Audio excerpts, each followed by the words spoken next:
ഇന്ന് നമ്മൾ ഉണ്ടാക്കാൻ പോകുന്നത് ഒരു സ്പെഷ്യൽ പുഡിംഗ് ആണ്, കേക്ക് പുഡിംഗ്. ഇതിന്റെ ടേസ്റ്റിന്റെ കാര്യം പറയുകയാണെങ്കിൽ ഒരു രക്ഷയില്ല, അത്രയധികം ടേസ്റ്റി ആയിട്ടുള്ള ഒരു പുഡിംഗ് ആണ്. ഫ്രോസ്റ്റിംഗ് ചെയ്ത കേക്കുകളൊക്കെ മാറി നിൽക്കും, അത്രയ്ക്ക് ടേസ്റ്റി ആയിട്ടുള്ള ഒരു പുഡിംഗ് ആണ്.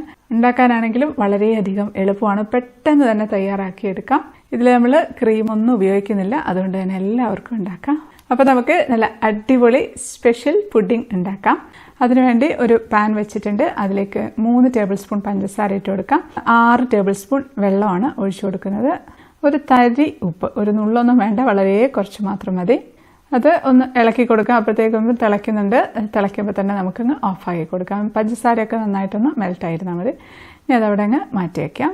നമുക്ക് ഒരു ബൗളിലേക്ക് 3 ടേബിൾ സ്പൂൺ കസ്റ്റാർഡ് പൗഡറാണ് ഇട്ട് കൊടുക്കുന്നത്. അത് വാനില ഫ്ലേവേർഡ് കസ്റ്റാർഡ് പൗഡറാണ്. ഒരു 3 ടേബിൾ സ്പൂൺ ഇട്ട് കൊടുത്തിട്ടുണ്ട്. അതിലേക്ക് നമുക്കൊരു 3 ടേബിൾ സ്പൂൺ തന്നെ പാല് ഒഴിച്ചു കൊടുക്കാം. നമുക്ക് നന്നായിട്ടൊന്ന് ഇളക്കി കട്ടയില്ലാതെ അങ്ങ് ഇളക്കി മിക്സ് ആക്കി എടുക്കാം. ചൂടുള്ള പാലല്ല കേട്ടോ ചേർത്ത് കൊടുക്കുന്നത്, തണുത്ത പാലാണ്. ഇനി നമുക്കൊരു പാനിലേക്ക് 1.5 കപ്പ് പാലാണ് ഒഴിച്ചു കൊടുക്കുന്നത്. ഇനി ഇതിലേക്ക് നമുക്കൊരു 5 ടേബിൾ സ്പൂൺ പഞ്ചസാര ഇട്ട് കൊടുക്കാം. അതൊന്ന് ചൂടായിട്ട് വരുന്നുണ്ട്. അതിലേക്ക് നമുക്ക് 3 ടേബിൾ സ്പൂൺ മിൽക്ക് പൗഡറാണ് ചേർത്ത് കൊടുക്കുന്നത്.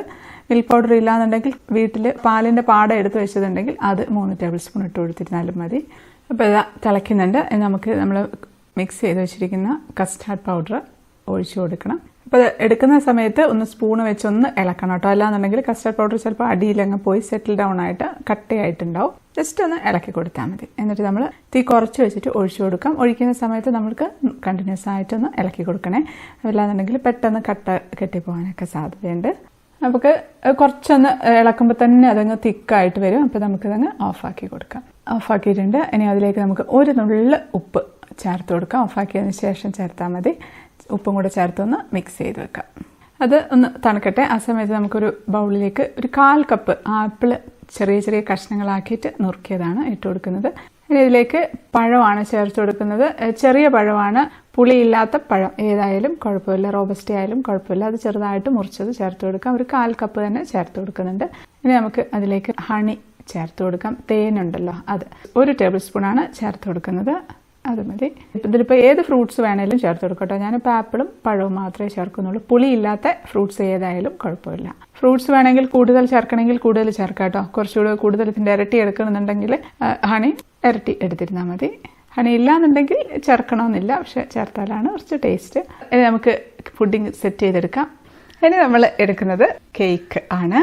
ഇത് ഓർമ്മയുണ്ടോ ഈ കേക്ക്? ഇത് നമ്മുടെ തൊട്ട് മുമ്പ് ഇട്ട വീഡിയോയിൽ ഉണ്ടാക്കിയ ഗോതമ്പ് കൊണ്ടുള്ള എളുപ്പത്തിൽ തയ്യാറാക്കാൻ പറ്റിയിട്ടുള്ള ഒരു കേക്കായിരുന്നു. 2-3 മിനിറ്റ് കൊണ്ട് മിക്സിയിൽ അടിച്ച് ഉണ്ടാക്കാൻ പറ്റിയിട്ടുള്ള കേക്കാണ്. അപ്പോൾ ഇത് കാണാത്തവരുണ്ടെങ്കിൽ ഒന്ന് കണ്ടു നോക്കിയാൽ മതി.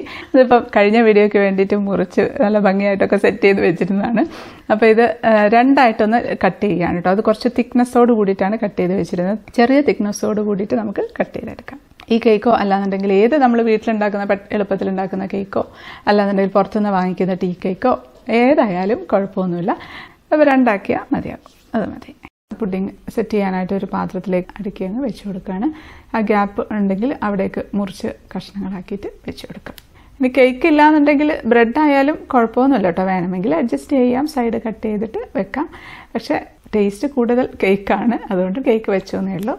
നമ്മുടെ സിറപ്പ് നന്നായിട്ട് തണുത്തിട്ടുണ്ട്. നമ്മുടെ ഷുഗർ സിറപ്പ് ഒഴിച്ചു കൊടുക്കാം.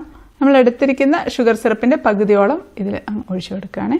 ഇനി നമ്മൾ ഉണ്ടാക്കി വെച്ച കസ്റ്റാർഡിൻ്റെ മിക്സ് നന്നായിട്ട് തണുത്തിട്ടുണ്ട്. അത് നമുക്ക് ഇട്ട് കൊടുക്കാം. അതിട്ടതിന് ശേഷം സ്പൂൺ കൊണ്ട് എല്ലായിടത്തും ഒന്ന് സ്പ്രെഡ് ചെയ്ത് കൊടുക്കുകയാണ്. ഇനി നമ്മൾ പഴവും ആപ്പിളും കൂടെ തേനിൽ മിക്സ് ചെയ്ത് വെച്ചില്ലേ, അത് ഇട്ട് കൊടുക്കാം. അത് എടുത്തതിൻ്റെ 1/4 ഭാഗത്തോളം അങ്ങ് ഇട്ട് കൊടുക്കാം. കുറച്ച് മാത്രം മുകളിൽ ഗാർണിഷ് ചെയ്യാനായിട്ട് മാത്രം മാറ്റി വെച്ച് ബാക്കി മുഴുവൻ ഇട്ട് കൊടുക്കാം. ഇനി അതിലേക്ക് കുറച്ച് നട്ട്സ് ചെറുതായിട്ട് നുറുക്കിയത് ഇട്ട് കൊടുക്കുന്നുണ്ട്. ഏത് നട്ട്സ് ആയാലും കുഴപ്പമില്ല. ഞാനിപ്പോൾ കുറച്ച് പിസ്തയും കുറച്ച് കാഷ്യൂ നട്ട്സുമാണ് ഇട്ട് കൊടുക്കുന്നത്. ഇഡ്ഡലിയും കുഴപ്പമൊന്നുമില്ല, പക്ഷേ ഇട്ടാൽ കുറച്ചുകൂടെ ഒരു ടേസ്റ്റിയാണ്. നമുക്ക് അടുത്ത സെറ്റ് കേക്ക് വെച്ച് കൊടുക്കാം. ഇപ്പോൾ ഈ കസ്റ്റാർഡിൻ്റെ മിക്സിൻ്റെ കൺസിസ്റ്റൻസി അത്രയ്ക്ക് വലിയ ഇമ്പോർട്ടൻ്റ് ഒന്നും അല്ല കേട്ടോ. കുറച്ചുകൂടെ ലൂസായാലും കുഴപ്പമൊന്നുമില്ല. കസ്റ്റാർഡ് മിക്സ് നന്നായിട്ട് തണുത്തതിന് ശേഷം റൂം ടെമ്പറേച്ചർ ആയതിനു ശേഷം മാത്രമേ സെറ്റ് ചെയ്യാവുള്ളൂ കേട്ടോ. ഇല്ലാന്നുണ്ടെങ്കിൽ ഫ്രൂട്ട്സ് ഇടുമ്പോഴത്തേക്കും ഫ്രൂട്ട്സ് അങ്ങ് വാടിപ്പോവും. അങ്ങനെ ആവരുത്. ഫ്രൂട്ട്സിൻ്റെ ആ ഒരു ഫ്രഷ്നെസ്സോട് കൂടി തന്നെ നമുക്ക് കഴിക്കാൻ കിട്ടണം. അപ്പോൾ അതുകൊണ്ട് റൂം ടെമ്പറേച്ചർ ആയതിനു ശേഷം മാത്രമേ ഇതാവുള്ളൂ. നമുക്കതിൻ്റെ മുകളിലേക്ക് ബാക്കിയുള്ള ഫ്രൂട്ട്സും കൂടെ ഇട്ട് കൊടുക്കാം. ഇനി അതിലേക്ക് കുറച്ച് പിസ്തയും കാഷ്യൂ നട്ട്സും കൂടെ ക്രഷ് ചെയ്തതാണ്, അതും ഇട്ട് കൊടുക്കാം. ഇനിയൊന്നുമില്ല, നമുക്കിതൊന്ന് സെറ്റ് ചെയ്ത് എടുക്കണം. ഫ്രിഡ്ജിൽ വെച്ച് നന്നായിട്ടൊന്ന് തണുപ്പിച്ചെടുക്കണം. അത്രയേ ഉള്ളൂ. ഒരു 2 മണിക്കൂറൊക്കെ ഒന്ന് ഫ്രിഡ്ജിൽ വെക്കുമ്പോഴത്തേക്ക് നന്നായിട്ടൊന്ന് തണുത്തിരിക്കും.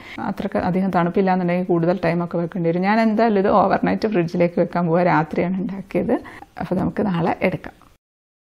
അപ്പോൾ ഇതാ പിറ്റേ ദിവസമായിട്ടുണ്ട്. നമ്മുടെ സ്പെഷ്യൽ കേക്ക് പുഡിംഗ് ഒക്കെ റെഡി ആയിട്ടിരിക്കുന്നുണ്ട്. നല്ല ഭംഗിയുണ്ട് കേട്ടോ കാണാനായിട്ട്. നല്ല കളറുണ്ട് കാണാനായിട്ട്.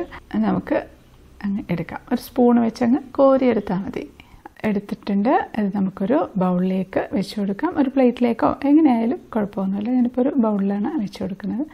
ഒരു പീസും കൂടെ എടുക്കട്ടെ. അതിൻ്റെ മുകളിലേക്ക് ഒരു ചെറിയും കൂടെ വെച്ച് കൊടുക്കാം, ഒരു ഭംഗിക്ക് വേണ്ടിയിട്ട്. അത്രയേ ഉള്ളൂ. നമുക്കൊന്ന് ടേസ്റ്റ് ചെയ്ത് നോക്കാം. കഴിക്കട്ടെ.